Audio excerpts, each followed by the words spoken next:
Hello, hello. Good morning, good afternoon, and good evening. Welcome back to the show, guys. If it's your first time here, I am your host, Monica, as always.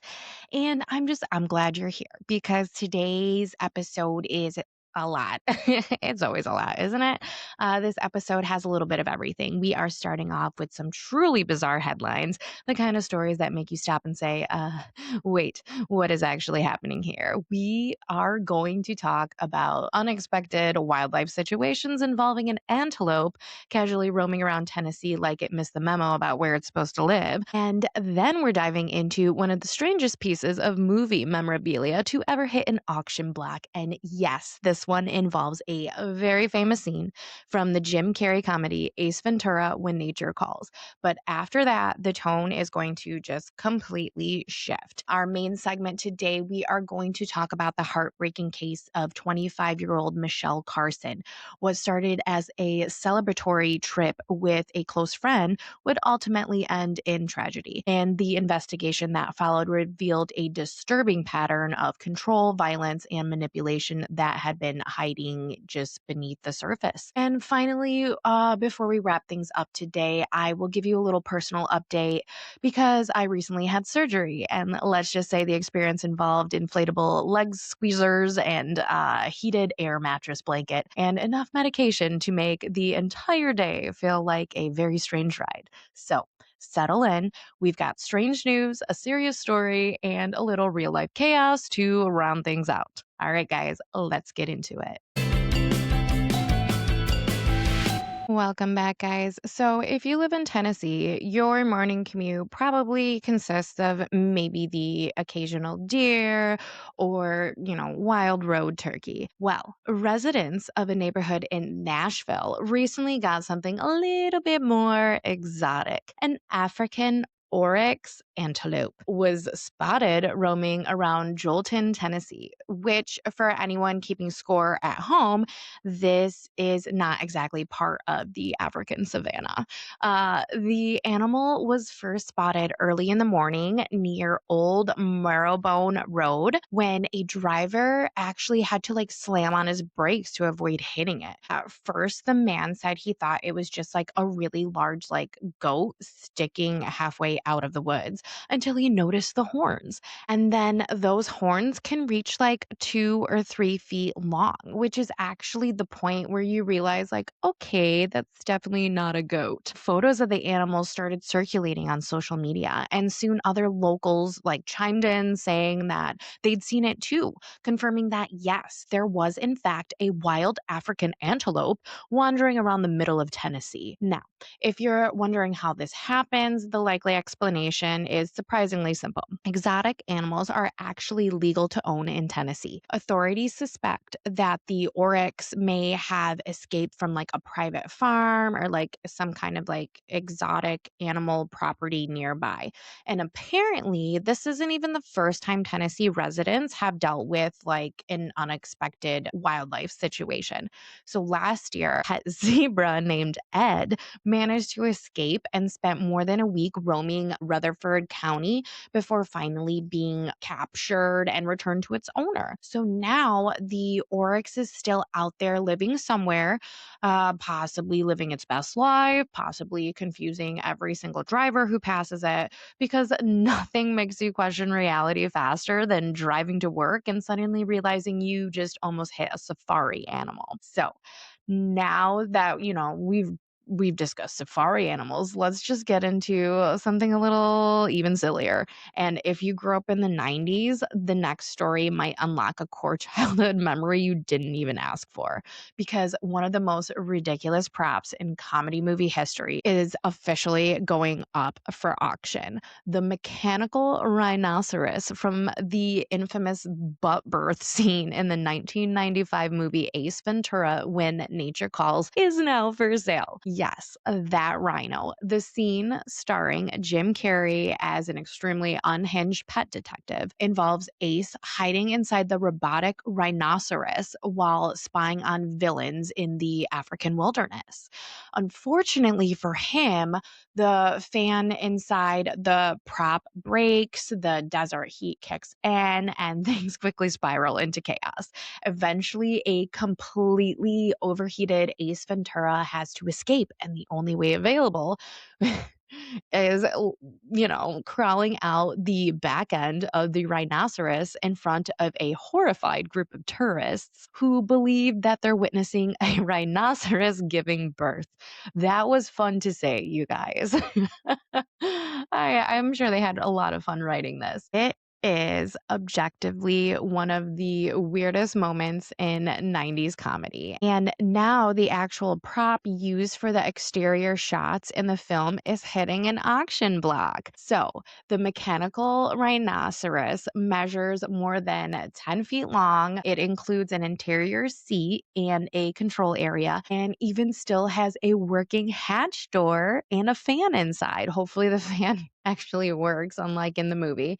After filming, the prop was partially dismantled, but collectors restored it back in 2019 by tracking down the missing components, including the now famous removable latex backside, because of course that was important to restore as well. The prop is expected to sell anywhere between $4,000 and $8,000 when bidding closes later this month, which honestly kind of feels like a bargain for a piece of cinematic history, depending on how badly you want the 10-foot rhinoceros that people mainly recognize as that thing Jim Carrey climbed out of.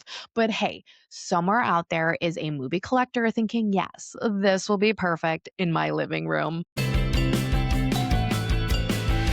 Now, normally we cover strange stories. They stay in the lane of bizarre wildlife sightings or ridiculous movie props showing up in auction. But sometimes the news takes a much darker turn because the next story isn't strange or funny, you guys. This is a young woman whose life ended far too soon, and the group of friends who are still trying to understand how a celebration trip to Las Vegas turned into a murder investigation. So, today, this story is the story of Michele Carson. Michelle grew up in West Covina, California, where she was known as a kind person, and people just gravitated towards her. She was friendly, she was warm, the type of friend who showed up when you needed her. And during high school, she was a part of a tight knit group of four friends. And I'm sure a lot of us can relate to this. Like, you had your core group of friends in high school. This included Michelle, Vicky, Alexis, and Amanda. They were the kind of group that seemed absolutely inseparable. Like sleepovers, school events, long conversations about the future, the normal rhythms of teenage friendships where everyone feels like they're always going to stay close no matter what happens. But as graduation approached, life started pulling them in different directions. And, they all went off to different colleges, different campuses, different schedules, different experiences. Still, they did stay in touch. The bond they formed in high school held super strong, and that's great. And I'm sure a lot of us still have these kind of tight knit friendships. So, in 2010, one of those friends had just completed something that had deserved celebrating, but she was like super still stressed out about it. Just like it didn't feel right for her. She just felt like she didn't do a good job. So Vicky had taken a test called the GMAT, which is the graduate school entrance exam used for business programs. So anyone who has taken the GMAT knows that it is brutal, months of studying, enormous pressure, and a lot riding on the outcome. So once the test was finally over, Michelle had an idea. She goes to Vicky and she's like, let's go to Vegas. Not a long trip, just a quick getaway to celebrate surviving the exam and just to have a little bit fun before, real life starts again, graduate school, or just the results of the test, just to like free their heads and just like step away for a little bit. So, in late October of 2010, Michelle and Vicky head to Las Vegas. And at first, everything just seemed normal. They went out on the strip, they saw a Cirque du Soleil performance, they walked around casinos and soaked up all the chaos of Las Vegas. If you've ever been to Vegas, it's really easy to just get distracted by all the things going on. And man, that just sounds like a fun time to go with your best girlfriend and just have a really fun weekend. At one point during the trip, they even spotted Matthew Perry, which is like amazing. I would have just completely, I don't know. I would have just been so starstruck if I had seen Matthew Perry, Chandler Bing from the sitcom Friends. It was exactly the type of random celebrity sighting that makes a Vegas trip feel, I guess, a little bit more exciting. So, Michelle also connected with a friend named Emile while she was there.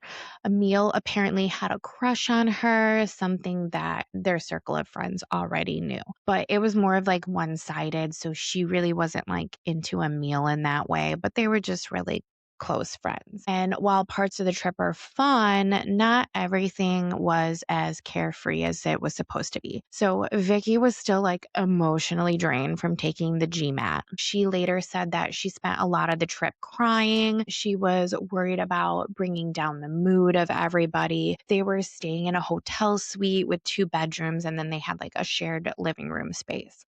So, on one of the nights, something happened that would later take an eerie significance in this situation. So, Vicky said that she heard a noise coming from outside her bedroom, which is also, I guess, outside Michelle's bedroom door as well, because they had the shared living room space. So, when she opened her door, she saw somebody standing there, and it was Michelle's ex boyfriend, Justin Burns.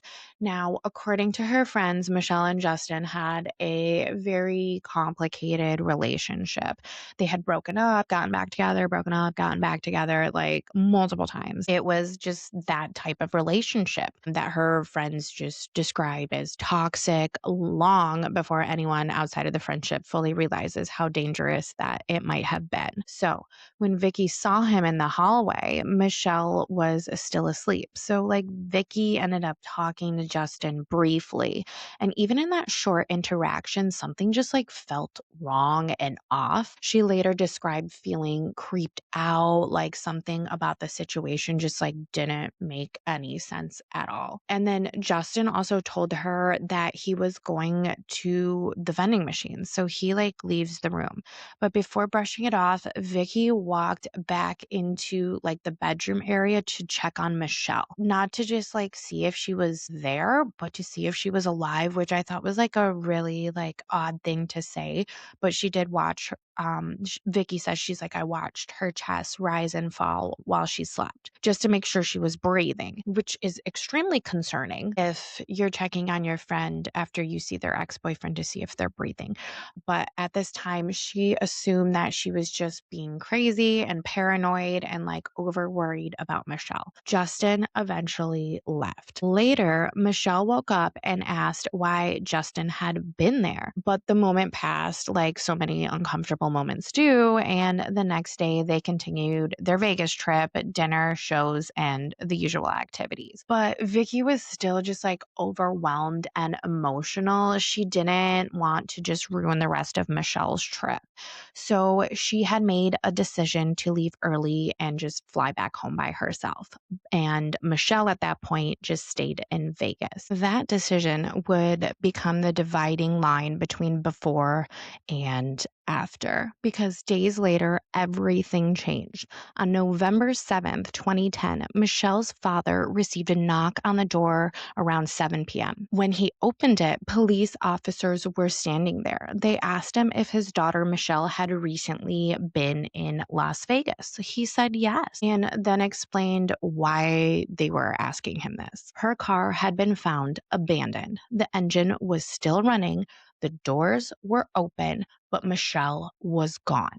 Her family immediately reported her missing. Panic spread through her friends and family as everyone began trying to figure out what had happened. They started calling everyone who might know something. One of the first people they tried to call obviously was Vicky because, she was in supposedly in Vegas at the time with Michelle, but she wasn't answering our phone. Eventually, Michelle's brother Kevin went to Vicky's house and personally tried to find answers. That's when they learned something unsettling. Vicky had left the trip early, but she said that she felt like something dark had happened when she found the news that Michelle wasn't answering her phone. Meanwhile, Michelle's other friends, Alexis and Amanda, were also trying to understand what was going on. Why had Vicky left? Why hadn't anyone heard from Michelle? The investigators discovered something critical. On November 6th, around 11 p.m., Michelle had made a phone call. It was the last call she would ever make. The number belonged to somebody connected to Justin. That revelation immediately shifted the direction of the investigation. Meanwhile, Vicky herself became desperate for answers. She reportedly called Michelle's phone carrier, begging them to just tell her the last numbers that Michelle had dialed. Eventually, somebody just gave it to her, which good for her for digging that far, but I don't think you're supposed to do that, but whatever, it is what it is. And it confirmed their biggest fears at this point. The call had been connected to Justin's brother. By that point, investigators were already considering Justin as a person of interest, and soon the worst possible news arrived. When Michelle's parents and Vicky traveled to Las Vegas to meet with investigators, they were just completely terrified at this moment about what they might hear. But literally nothing could prepare them for the truth. Police had told them Michelle's body had been discovered. It was discovered in a desert. She had been burned, and she was just 25 years old, which is just the utmost saddest thing ever. It's just so sad, this whole situation. As investigators began building their case, Vicky finally revealed something that she had been keeping private. Michelle had confided in her about Justin, about things she hadn't told anyone else, things you only tell your best friend and you expect them to just keep this secret forever. And that secret included that Justin had been physically abusive to Michelle. That information immediately gave investigators a clearer picture of this relationship, and their first priority became finding Justin Burns. But Justin had vanished. Detectives examined phone records from the night of when Michelle was killed. Those records showed that Justin had repeatedly tried to contact her. At one point, she had locked him out of her hotel room, but somehow he managed to gain access to it again. And then there was another critical piece of evidence. Justin's phone had pinged near the location where Michelle's body was eventually found. Around 1 a.m., detectives began calling Justin. They called his brother. They called his father. Nobody is answering at this point. And it quickly became clear what had happened. Justin Burns was on the run. Even more disturbing, he had taken Michelle's car keys, which meant he potentially had access to her family's home because of the keys. So her parents were forced to change their entire routine, living in fear that the man responsible for their daughter's death might show up any minute. Weeks passed, then months. Finally, on March 17th, 2011, Justin Burns was located in Mississippi. He had been hiding. He was arrested and brought back to face charges. But even from jail, the manipulation continued. At one point, Justin called Vicky directly. He tried to convince her to say something very specific. He wanted her to confirm that she had saw him in the hotel that night, and he seemed out of his mind, because if she did say that, he could attempt to claim insanity. Vicky refused and she hung up, as she should. Eventually, Michelle's family agreed to a plea deal, hoping it would guarantee that he would stay behind bars for life. For years, they continued to fight to make sure that that had actually happened. But in a final act that many viewed as cowardly, on June 8th, 2023, Burns died by suicide in prison. For Michelle's family and friends, the grief never truly ended, but the experience changed the way that many viewed viewed the world, and especially Vicky, because she often reflects on that moment in the hotel hallway, that uneasy feeling that she couldn't quite explain. And now she says something simple but powerful. She no longer stays quiet when something feels wrong.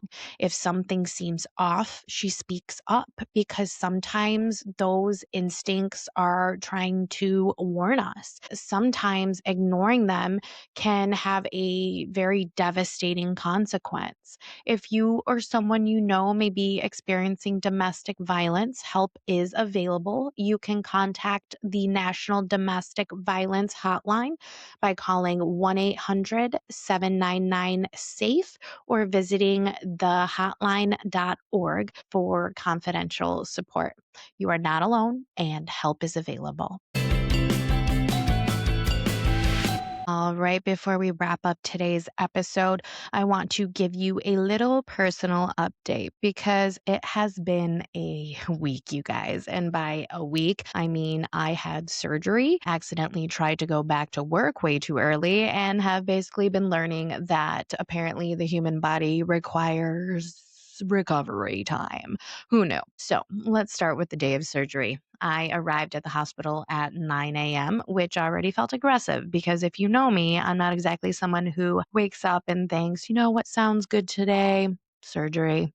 So they get me checked in, and the first thing they do is put me in one of those like hospital beds with what I can only describe best as an inflatable air mattress blanket situation. And listen, I'm not exaggerating when I say this thing felt like a cross between a sleeping bag and a human sized popcorn maker. It inflates with warm air and just kind of swooshes around. And yeah, it just felt like an inflatable, I don't know, bounce house on my body. And honestly, it wasn't terrible. And then they put these inflatable compression wraps on my calves. If you've never had these before, they basically look like blood pressure cuffs for your legs, and they slowly inflate and deflate to keep your circulation moving and help prevent blood clots and stuff like that. So now, I'm laying there in a hospital gown, wrapped in a warm air burrito with robot legs gently squeezing me. At this point, I'm like, okay, this is weird, but manageable. Then the nurses start bringing in the medications. And when I say tons of drugs, like a lot of drugs, like not in a scary way, more in a modern medicine is wild kind of way. Because 1 minute you're anxious and staring at the ceiling, thinking everything that could possibly go wrong, and the next you're like, oh wow, I feel fantastic. This is what floating must feel like. It was a trip. I felt absolutely amazing. I was definitely nervous going in. Anytime someone tells you that they're going in to remove a tumor, it's not exactly something you shrug off. But the surgical team was amazing and everything went smoothly. Although they did discover that during the procedure, the tumor was actually like bigger than they had expected. So when I had it ultrasounded, it was 5 centimeters, and then MRI'd 7 centimeters. And when they got in there, it was over 9 centimeters. So it was growing fairly rapidly. But yeah, that's not tiny. So I have a pretty big incision where they took that out. Because of that, the size of it, before we went in, suggested that they do full anesthesia. They were going to do just like a partial anesthesia, but like they wanted me to be fully under, which is totally fine because frankly, I did not need to be awake for that adventure. The next thing I remember, I am waking up after feeling like I had a really awkward, confusing, like most confusing nap of my life. That feeling like when you wake up and for about like 10 seconds, you have no idea where exactly you are. That was me, except add nurses, machines beeping, and someone asking if I want crackers, which obviously the answer was yes if you have gluten-free crackers. And so they had like these gluten-free biscuits and they did taste like cardboard. They were not good, but I ate the whole thing because I hadn't eaten in almost like, I think it was 20 23 hour or no, 22 hours at that point, whatever. It was a long time. I was really hungry, but like also not because I was on the drugs. It was confusing. It was very confusing. And then the overconfidence kicked in at this point because in my mind before surgery, I was like, oh yeah, I'm totally fine. The next day I'll go back to work, which was extremely optimistic. Post surgery me was flying high on painkillers and absolutely not operating at full capacity. Like I was functional, but also like slightly spacey at the same time. Everything felt hilarious. Everything felt slow. And my brain was basically like a browser with 17 tabs open and no idea where the music was coming from. But somehow I still convinced myself that I'm going back to work the next day. And I thought that was a great idea. Spoiler alert, it was not because all of those pain medications wore off and the hangover effect kicked in, and nobody talks about that enough. So you finish your meds, and suddenly your body is like, oh, hey, remember that surgery we had yesterday? Yeah, that part. I spent the next day, um, uh, like when I completed the next day after the surgery at home, I went to work the next day and I just had this like feeling that I had just come back from like the weirdest party of my life or something like that. Like it was like a weird loopy slash hungover feeling. It was just strange. But luckily today we are about when is it? 4 days out after surgery, five, 4 or 5, 4. I don't, yeah, 4 days out after surgery, and I'm doing totally fine overall. I am there's just one thing happening and it's I keep bleeding, so I just have to keep replacing a gauze pad because the skin is just so thin and weak in the area where it was removed, which apparently is normal, just mildly annoying. So I'm picking up more dressings and basically trying to follow the doctor's advice, which is don't walk around too much, which honestly is the hardest instruction ever for me. So I'm trying. Because apparently, when somebody tells you to rest, your brain suddenly decides that now is the perfect time to organize your entire house. I am trying, you guys. I am trying to sit still. I'm trying to heal and I'm trying not to push it. Meanwhile, home life continues to be chaotic in the best way, thanks to my son, who has been crying throughout this entire recording. If you are hearing that in the background, I don't know how good my mic is in canceling that out. I guess we'll find out when I do my edit because, toddlers have absolutely no regard for, what you're trying to do or for your recovery schedule. They're just out there living their best lives. And my son in particular seems to be growing at the rate which feels scientifically impossible. Like, I swear he goes to bed one size and then he wakes up the next morning slightly bigger overnight. It's wild. But there have been some big wins recently. First of all, he found his favorite sippy cup. So we are off the bottle. He has not had a bottle all week. I am very happy about that. We landed on a Munchkin brand sippy cup. So yay. Thank you for that, Munchkin. Parents will understand the significance of this because when a toddler decides a cup is the cup, losing it becomes a full household emergency. We are just basically living through this sippy cup situation for a while now. It'll be fine. Peace will be restored eventually. He will get used to it, and maybe we'll move on to, something with a straw soon for milk. So, yeah. Everything has returned to order in our kingdom. And the other thing that has been happening is his vocabulary explosion. He's suddenly learning more colors. Like every day, he's pointing at things and confidently announcing colors in that proud toddler voice. Sometimes they're correct, sometimes they are creative interpretations. And the enthusiasm is still there. So that's all that counts. Honestly, like watching your kid figure out the world, that is one of the coolest things ever. It's like you're watching a tiny human unlock new software updates in real time. So while surgery recovery has been very chaotic for me this week, life is good. I am healing. The toddler is thriving, and I am doing my best to actually follow my doctor's orders and just sit down, which again, harder than it sounds. All right, guys, that is going to do it for today's episode. We started off with some truly bizarre headlines from wildlife that apparently decided Tennessee looked like a great place to spontaneously road trip, to a piece of movie history that proves even the strangest props can become collectibles. Then we took a deeper look into the tragic case of Michele Carson, a reminder of how quickly a fun getaway can turn into something unimaginable and why recognizing warning signs in relationships is so important. And finally, I shared a little bit of my own week, which included surgery, a humbling reminder that recovery is real, and the ongoing chaos of raising a toddler who seems to grow overnight and has a very strong opinion on which sippy cup is acceptable. So, if you enjoyed today's episode, make sure to follow, subscribe so you don't miss out on the next one. And as always, thank you so much for spending part of your day with me.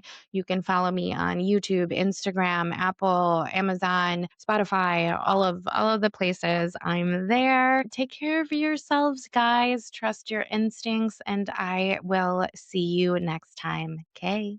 Love you. Bye.